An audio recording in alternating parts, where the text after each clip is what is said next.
जय हिंद प्यारे बच्चों। एक बार फिर से स्वागत है आपका इस परिवार पर, इस फैमिली पर। आज एक प्यारा सा छोटा सा टॉपिक लेके आए हैं जो कि जनरली जो क्लास 6, 7, 8 तक के बच्चे होते हैं, किसी भी बोर्ड से वो बच्चे हो सकते हैं, उसके लिए ये टॉपिक यानी कि जल चक्र बहुत ही इंपॉर्टेंट होते हैं।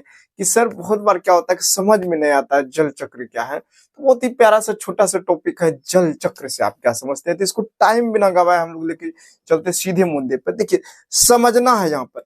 अगर जहाँ आप पढ़ाई करते हैं समझिएगा, तो समझ जितना समझ सकते हैं, रटने से क्या होगा, आपका प्रिपरेशन जो आप पढ़ेंगे तो वो ज्यादा माइंडलिटी जो है ना, आप रटिएगा समझ नहीं पाइएगा। जो अगर जो समझ लीजिएगा तो ज्यादा याद रहता है। जैसे मूवी सब कभी कोई भूलता है नहीं भूलता, क्यों? ध्यान से उसको समझता है, ये हीरो था, ये था, वो तो मारो रहा इसी उसे। उसी प्रकार से एक एजुकेशन को आप लोग अगर जब एक मूवी की तरह से अप्लाई कीजिएगा अपनी जीवन लाइफ में, तो हमेशा आप सफल पाइएगा। ठीक है, सफलता पाइएगा। तो यहाँ पे चलते हैं, देखिए समझते हैं।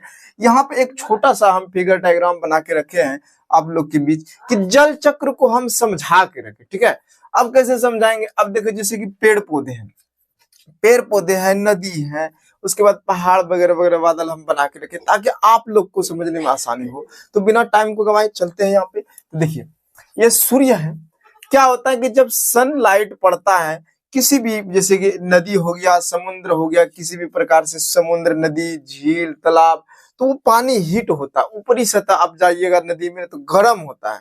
और ऐसे भी जब हम लोग घर में चूल्हा में खाना बनाते हैं तो आप देखते होंगे कि वाष्प के बन के जब बहुत ज्यादा हांडी में, कुकर में प्रेशर पानी में आग जाता है, ताप जाता है, तो भाप बन के उड़ जाता है। तो सेम उसी प्रकार से होता है। सूर्य की गर्मी पा करके ये जो नदी, समुद्र, झरना, तालाब का पानी होता है वो जलवाष्प बन के हवा में चल जाता है, वायुमंडल में चल जाता है। उसके बाद और हमारा योगदान कौन करता है? योगदान हमारा करता है पेड़ पौधे भी। ये पेड़ पौधे क्या करता है?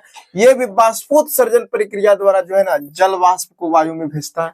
और वहां पर क्या होता है प्यारे बच्चों, वहां पर ये संघनन प्रक्रिया द्वारा बादल बन जाता है।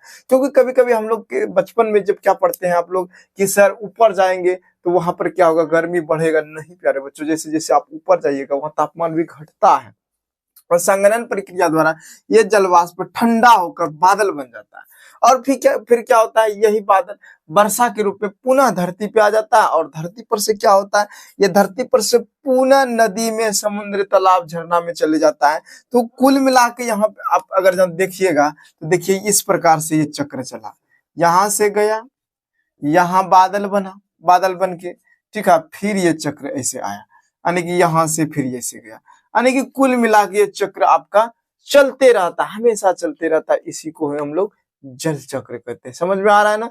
बिल्कुल। एक बार फिर से समझ लेते हैं कि सूर्य की प्रकाश की गर्मी पाकर नदी, समुद्र, झरना, तालाब का पानी जलवाष्प के रूप में वायुमंडल में चला जाता है। ठीक है प्यारे बच्चों। और ये जो वाष्पोत्सर्जन प्रक्रिया द्वारा हमारे पेड़ पौधे भी योगदान देते हैं बादल बनाने में। यहाँ से भी गया और फिर यह बादल पुनः क्या होता है कि वर्षा के रूप में वो पानी बन के धीरे धीरे आ जाता है और यह चक्र चलते रहता है। इसी को हम लोग जल चक्र कहते हैं। इसीलिए यहाँ पे हम छोटा सा लिख भी दिए हैं। देखिए क्या लिखे हैं, सूर्य की गर्मी के कारण नदी तथा समुद्र का जल वाष्प बनकर हवा में चले जाते हैं, उड़ जाते हैं। और पेड़ पौधे भी जलवाष्प प्रक्रिया द्वारा कुछ जलवायु मंडल में छोड़ देते हैं और वह जलवाष्प बादल बन जाता है। फिर वो जो जलवाष्प में बादल बन जाता है और फिर वह वर्षा के रूप में पुनः जमीन पर और फिर नदी, तालाब, समुद्र में चले जाते हैं। और यह प्रक्रिया लगातार अनवरत चलते रहते हैं प्यारे बच्चों, और इसी को हम लोग जल चक्र कहते हैं। आई होप कि यह वीडियो आप लोग को बिल्कुल पसंद आया होगा। अगर जब किसी प्रकार से डाउट है तो आप लोग क्या कीजिएगा, एकदम कमेंट बॉक्स में कमेंट को भर दीजिएगा। ठीक है, आई होप कि आप लोग को ये वीडियो बिल्कुल पसंद आया होगा। अगर जब पसंद आए लाइक, सब्सक्राइब दूसरे दोस्तों के साथ जरूर शेयर करें। ठीक है, अब मिलते हैं हम लोग नेक्स्ट वीडियो में दूसरा टॉपिक को लेकर। ठीक है, आज के लिए इतना ही।